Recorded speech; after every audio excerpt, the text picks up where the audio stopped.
on va remonter un peu la façade atlantique et faire une halte à Nantes, au cœur précisément de ce qu'on appelle l'île de Nantes. C'est là qu'est mené un des plus grands programmes de rénovation urbaine en France. Clairement, Virginie Charbonneau, Nantes a cherché à conserver son passé de ville portuaire.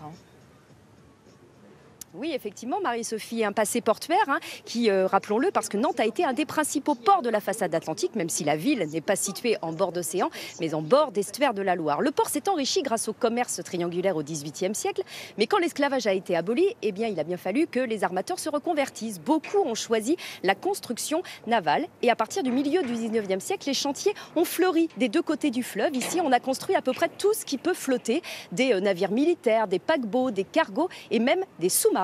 Au plus fort, eh bien, il y a eu jusqu'à 7000 personnes employées dans l'industrie navale ici à Nantes. Mais à partir des années 1960, l'activité a commencé à baisser. La concurrence étrangère faisait rage et les chantiers ont fermé les uns après les autres. En 1987, c'est le point final de cette histoire navale ici à Nantes. Le dernier bateau construit dans la ville, le Bougainville, quitte les cales et les chantiers du Bijon, qui étaient les derniers à résister, ferment dans la foulée. Alors que deviennent ensuite ces chantiers navals désormais fermés? Eh bien, pendant plusieurs années, une friche industrielle, une verrue en face du centre-ville de Nantes, dont on ne sait pas vraiment quoi faire et on a l'impression à l'époque que du passé industriel de la ville, on ne peut faire que table rase pour faire de la place dans une ville où la population augmente.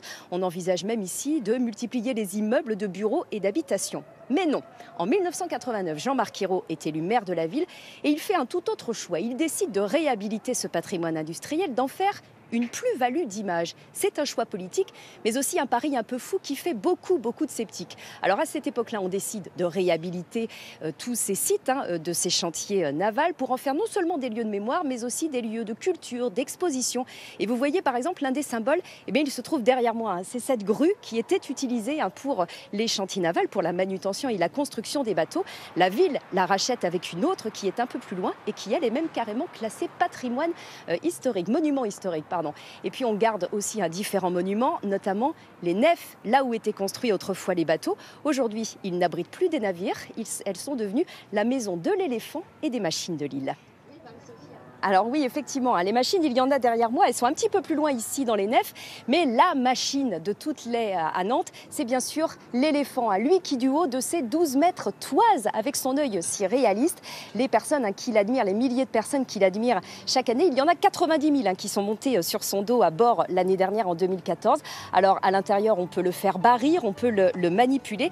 Et c'est cet éléphant qui fait le lien, qui est vraiment le symbole de cette île de Nantes, de cette réhabilitation.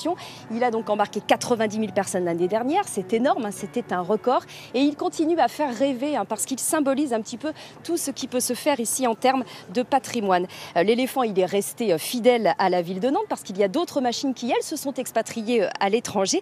Et il en est devenu un petit peu le symbole alors qu'il est relativement récent. Sa première promenade, rappelons-le, ne date que de 2007. Alors qu'est-ce qu'on trouve ici autour de cette machine de l'éléphant? Et bien d'autres, très symboliques. Ici, le carrousel, vous le voyez juste derrière moi. C'est le carrousel des mondes marins avec des créatures des mondes marins que n'aurait pas renié l'enfant du pays, Jules Verne. Et puis de l'autre côté, sur l'île, un bâtiment également très important. Ça s'appelle aujourd'hui Atelier et Chantier de Nantes. C'est devenu un site où il y a une exposition où l'on cultive cette mémoire. Une mémoire justement que certains des anciens ouvriers d'ici considèrent comme dénaturée. Ils parlent même de parc d'attractions sur cette île de Nantes. Alors, cette question, eh bien, est-ce que le patrimoine industriel est oublié, effacé derrière le tourisme et la culture? C'est un vaste débat ici à Nantes.